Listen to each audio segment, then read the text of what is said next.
大家好，我是憨憨妈。我觉得哄宝宝睡觉这个问题，应该是非常多妈妈或者是家长特别头疼的事情，因为其实应该很多宝宝们都不是那种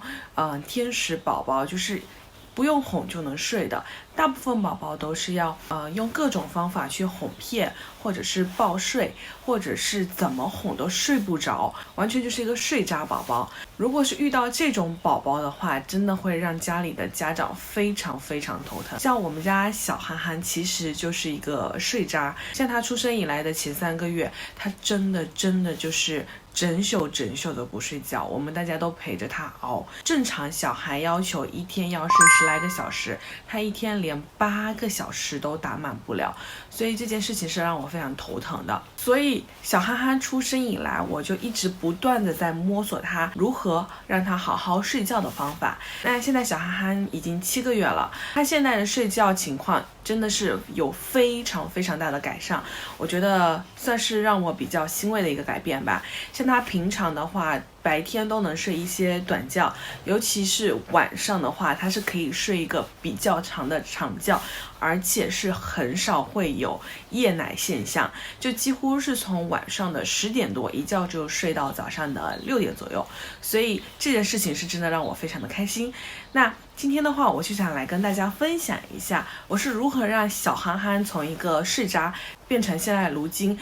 会好好睡觉，而且能够睡一点长觉的好宝宝。那其实第一个非常重要的是要抓好宝宝睡觉的一个规律，就像每个人一样都会有个生物钟，一旦养成了一个生物钟的话，就到了这个时间点就会有一些犯困的情绪出现。那小憨憨最开始的时候，我们并不太了解他的生物钟的一个情况，就觉得他该睡觉就睡觉了，但其实他有可能自己本身并不想要睡觉。所以的话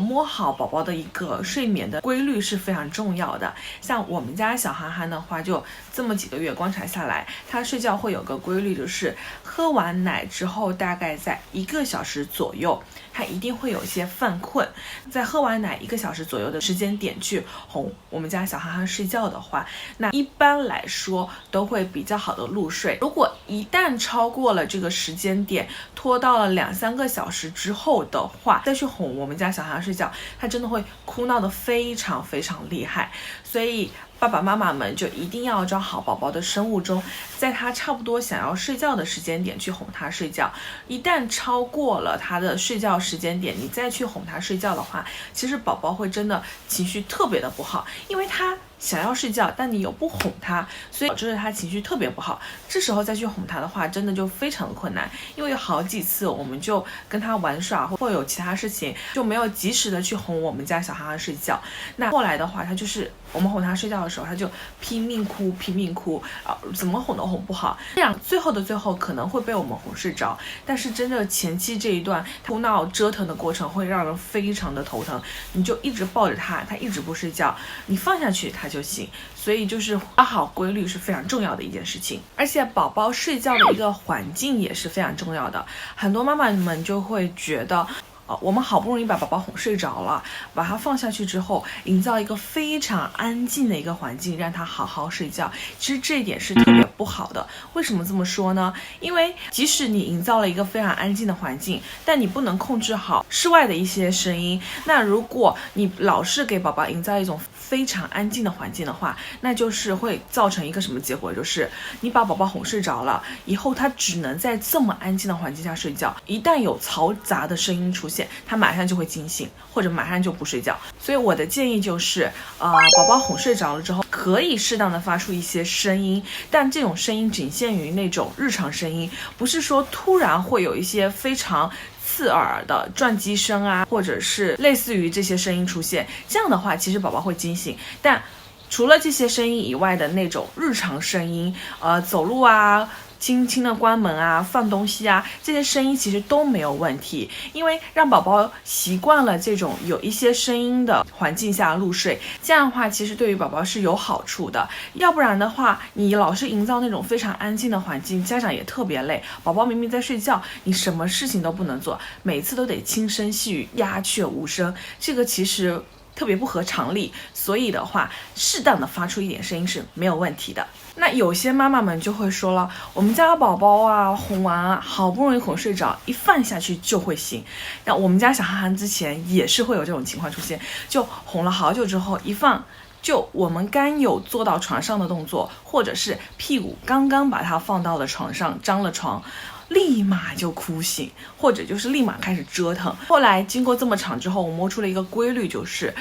如果我们把它放下去它会醒的话，说明它还没有完全的睡着。所以的话，我们尽量就把它抱在怀里久一点的时间，让它更加熟睡一些，再把它放下去。如果对于那种警觉性非常高的宝宝的话，把宝宝放到床上这个动作就真的非常有讲究。这样我们要轻轻的坐下去，让他感受不到我们有一个动作的变化，然后再轻轻的先把他的屁股放到床上。如果他没有什么动静，就没有什么反应之后，再轻轻的把他的头放到了床上去。那这时候的话，你的手不要那么快一下子抽出来，这样的话他有可能就立马惊醒。我们是可以先放到床上之后，轻轻的拍拍他，拍一会儿之后他没有挣扎或者清醒的话，我们再慢慢的把我们的手抽出来。这样的话不会有一种一下子的变化让他感觉不太适应。这样的话我们就可以非常成功的把它放下去。然后放下去之后，我们可以轻轻的给他拍一拍他的胸口，让他更好的安稳的入睡。这样的话就可以大功告成啦。那其实还有一个问题，应该是大部分的家长特别关心的，就是宝宝晚上睡觉的问题。因为我们大人的话，白天是有精力陪他耗了，但是到了晚上的话，我们大人的生物钟就来了，真的就是要睡觉，不可能半夜陪他玩耍不睡觉。那让宝宝养成一个比较长的睡眠是非常非常重要的一件事情。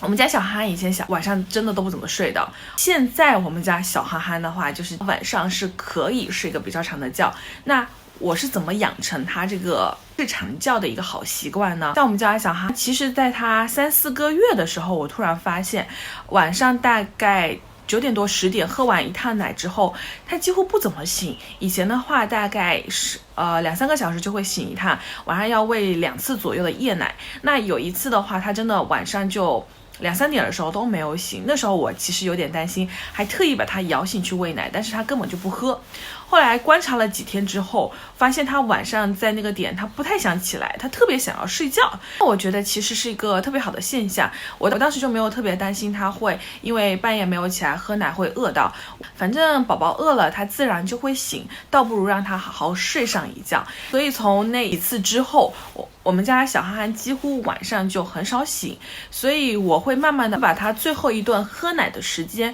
推移到比较迟，一般他玩到10点多11点之前就一定会睡觉，那我就会把最后一次喝奶的时间大概推到了9点多到10点这个阶段，这样他喝完最后一顿奶之后再去睡觉，就比较能够支撑的比较久，不会那么容易就饿。那事实证明这个方法是有效果的。一般来说，他喝完奶之后，只要他正常没有吵闹，11点多就一定会睡着。一般在早上7点左右才会醒，中间的话几乎都不需要起来喂夜奶，最多的话是有可能是尿布太重了，不舒服吵闹，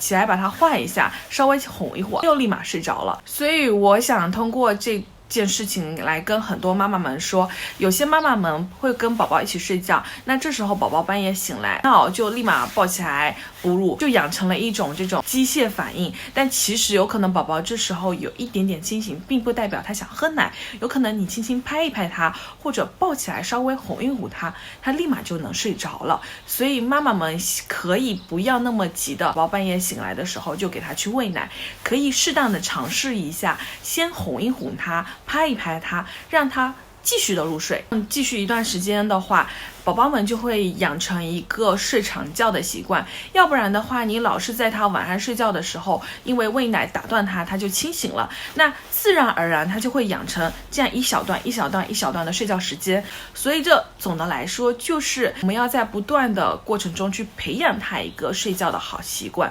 其实这个是一个蛮难的过程，我也是慢慢的摸索，慢慢的培养，我们家小憨憨在睡觉这方面才能够不那么让人头疼，至少能够让我们在晚上的时候好好的睡一觉。好啦，这一些都是我针对我们家小憨憨的一些个人经验，希望对视频前的你们会有所帮助。你们可以尝试一下我刚刚说的一些方法。如果真的有些宝宝们用了各种方法都没办法睡着的话，那做我家长的也只能耐心的陪他，宝宝自然而然会长大，他们会慢慢懂事，睡觉习惯也会慢慢养成，所以我们不要太心急。好啦，今天视频就到这里啦，希望这期视频对你们有所帮助哦。如果还有什么睡觉问题的话，也可以一起留言讨论哟。喜欢我的视频，欢迎关注与点赞，我们下期见。